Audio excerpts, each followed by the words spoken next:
ചരിത്രത്തിന്റെ തുടക്കത്തിലും പെണ്ണ്, ചരിത്രത്തിന്റെ മധ്യത്തിലും പെണ്ണ്, ചരിത്രത്തിന്റെ അവസാനത്തിലും പെണ്ണുണ്ട്. ഈ ലോകാവസാനത്തിന്റെ അടയാളമായിട്ട് അല്ലാഹുവിന്റെ പ്രവാചകൻ പറഞ്ഞതെന്താ? സ്ത്രീ അവരുടെ നഗ്നത പ്രദർശിപ്പിച്ച് പുരുഷന് സ്ത്രീയുമായിട്ടുള്ള മാനസികമായ അനുരാഗം നഷ്ടപ്പെട്ട് അവസാനം പുരുഷന് സ്ത്രീയെ വേണ്ട എന്ന് പറയുന്ന ഒരവസ്ഥയിലോട്ടെത്തുമ്പോ ലോകത്തുള്ള പെണ്ണുങ്ങൾ മുഴുവനും അവരുടെ വികാരം ശമിപ്പിക്കാൻ ആണിനെ കിട്ടാതെ വരുമ്പോ കിടന്നുറങ്ങുന്ന ആണിനെ പ്രാപിക്കാൻ ഓടിപ്പോകുന്ന പെണ്ണിന്റെ കയ്യിൽ നിന്ന് രക്ഷപ്പെടാൻ വേണ്ടി ആ പാവപ്പെട്ട ആൺ ചെറുപ്പക്കാരൻ അവൻ അവിടെ നിന്ന് ഓടാനുള്ളത്. ഈ പെണ്ണവനെ പുറകെയിട്ട് ഓടിക്കും. തന്റെ വികാര പൂർത്തീകരണത്തിന് വേണ്ടി ചെറുപ്പക്കാരെ കിട്ടാതെ വരുമ്പോൾ പെണ്ണാ ചെറുപ്പക്കാരനെ ഓടിച്ചോടിച്ച് അവസാനം ഈ വ്യാഘ്രത്തിൽ നിന്ന് രക്ഷപ്പെടാൻ വേണ്ടി ആ ചെറുപ്പക്കാരൻ ഓടി ആ പെണ്ണ് പുറകെ ഓടി വരുമ്പോ ആ ചെറുപ്പക്കാരൻ പെണ്ണിൽ നിന്ന് രക്ഷപ്പെടാൻ വേണ്ടി കാണുന്ന ഉയർന്ന വൃക്ഷത്തിന്റെ മുകളിൽ കയറും. കാലം കയറാനറിയാത്ത പെണ്ണ് ആ വൃക്ഷത്തിന്റെ താഴെ ചെറുപ്പക്കാരനെ കാത്തുകൊണ്ടിരിക്കും.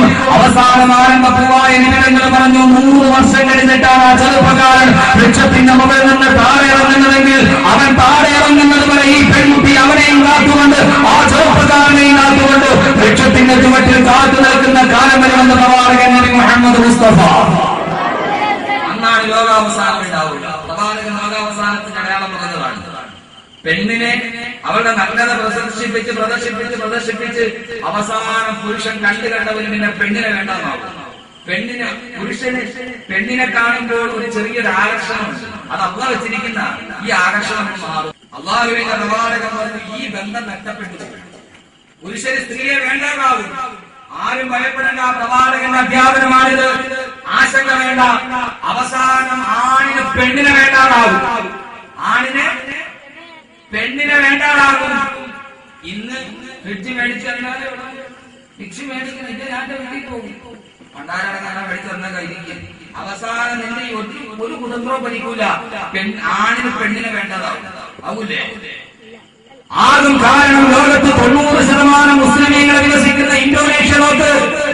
ആ ഇന്തോനേഷ്യയിൽ ടൂറിസത്തിന്റെ പേര് പറഞ്ഞ് കടൽ കടന്നു വന്ന സായിപ്പിനെ ചൂരും പകരാൻ ഇന്തോനേഷ്യയിലെ പെണ്ണുങ്ങളെ തുണി മറച്ചിട്ടിട്ട് ആറാം പറഞ്ഞ് വിട്ടപ്പോ ടൂറിസത്തിന്റെ പേര് പറഞ്ഞിട്ട് പെണ്ണും മറക്കേണ്ടത് മറക്കാൻ അടിനാട് കടന്നപ്പോ ടൂറിസത്തിന്റെ പേരിൽ ലോകത്ത് മുഴുവൻ സ്ത്രീയുടെ നിയന്ത്രണത്തിന്റെ പേര് കെട്ടിടകർന്നപ്പോ ഇന്തോനേഷ്യയിലെ ചെറുപ്പക്കാർ മുഴുവൻ കടന്നു വരുന്ന ബെഡ്റൂമിന്റെ ചുവരിൽ നഗ്നരായി നിൽക്കുന്ന ആൺകുട്ടികളുടെ ഫോട്ടോയും വെച്ചുകൊണ്ടിരിക്കുന്നു എന്ന് ഇന്തോനേഷ്യയുടെ ചരിത്രം സാക്ഷ്യപ്പെടുത്തുമ്പോ ഇൻഷാ അല്ലാഹ് നമ്മുടെ പെണ്ണുങ്ങൾ മുഴുവനും ഈ രീതി അരിഞ്ഞാടി നടക്കുന്ന കാലത്തോട്ട് വന്നാൽ അവസാനം പ്രകൃതിയിൽ തന്നെ അല്ലാഹു നിശ്ചയിച്ച ആണും പെണ്ണും തമ്മിലുള്ള അദൃശ്യമായ ബന്ധം നഷ്ടപ്പെട്ട് അവസാനം ആണിന് പെണ്ണിനെ പോലും ആവശ്യമില്ലാതെ ഒരു ആണിനെ ആവശ്യ പൂർത്തീകരണത്തിന് വേണ്ടി പെണ്ണ് ഓടിക്കുന്ന കാലം വരുമെന്ന് ആദരവായ പ്രവാചകൻ നബി മുഹമ്മദ് മുസ്തഫ.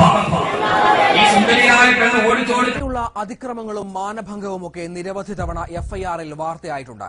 എന്നാൽ ആഫ്രിക്കൻ രാജ്യമായ സിംബാബ്വേയിൽ പുരുഷന്മാർ ഭീതിയിലാണ്. പുരുഷന്മാരെ മാനഭംഗപ്പെടുത്തുന്ന സ്ത്രീകളുടെ എണ്ണം കൂടിയതോടെയാണ് ഇത്. ഇത്തരത്തിൽ പുരുഷന്മാരെ തട്ടിക്കൊണ്ടുപോയി പീഡിപ്പിച്ച 3 സ്ത്രീകളെ പോലീസ് അറസ്റ്റ് ചെയ്തു.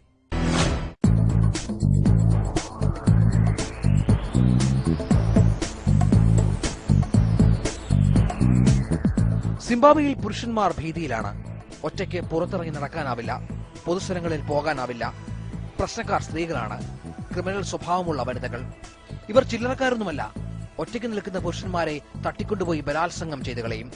ഇത്തരത്തിൽ 38 കേസുകൾ അടുത്ത കാലത്തായി സിംബാബ്വേയിൽ രജിസ്റ്റർ ചെയ്തു കഴിഞ്ഞു. കാറിലോ ബൈക്കിലോ എത്തിയാകും പീഡനം. മയക്കുമരുന്ന് സ്പ്രേ ചെയ്ത് ബോധം കെടുത്തും. തുടർന്ന് ഒഴിഞ്ഞ സ്ഥലങ്ങളിൽ കൊണ്ടുപോയി ബലാത്സംഗം ചെയ്യും. പുരുഷന്മാരെ തോക്കിൻ മുനയിൽ നിർത്തി ബലാത്സംഗം ചെയ്തവരുമുണ്ട് കൂട്ടത്തിൽ. 2 മാസം മുമ്പ് മയക്കുമരുന്ന് സ്പ്രേ ചെയ്ത് 19-കാരനായ ഒരു കോളേജ് വിദ്യാർത്ഥിയെ പീഡിപ്പിച്ചതോടെയാണ് സംഭവം പുറത്തറിഞ്ഞത്. സമാനമായ നിരവധി പീഡന കഥകൾ ഉണ്ടായിട്ടും നാണക്കേട് കാരണം പലരും പുറത്തു പറഞ്ഞിരുന്നില്ല. പിന്നീട് വഴി ചോദിക്കാനെന്ന വ്യാജേന ഒരു പോലീസുകാരന്റെ സമീപത്ത് വാഹനം നിർത്തി മയക്കുമരുന്ന് കുടഞ്ഞ ശേഷം തട്ടിക്കൊണ്ടുപോയി. അയാളെ വാഹനത്തിനുള്ളിട്ട് പീഡിപ്പിച്ചു. ഇക്കഴിഞ്ഞ ഞായറാഴ്ച ഒരു പട്ടാളക്കാരനും സമാനമായ ദുരനുഭവമുണ്ടായി. ലിഫ്റ്റ് ചോദിച്ച് ബൈക്കിൽ കയറിയ ഒരു സ്ത്രീയാണ് ഇയാളെ തട്ടിക്കൊണ്ടുപോയി പീഡിപ്പിച്ചത്. തോക്കിൻ മുന്നിൽ നിർത്തിയായിരുന്നു പീഡനം.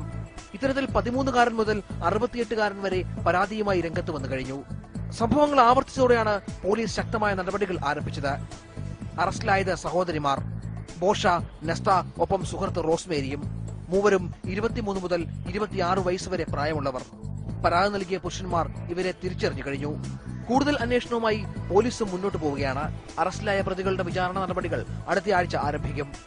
News desk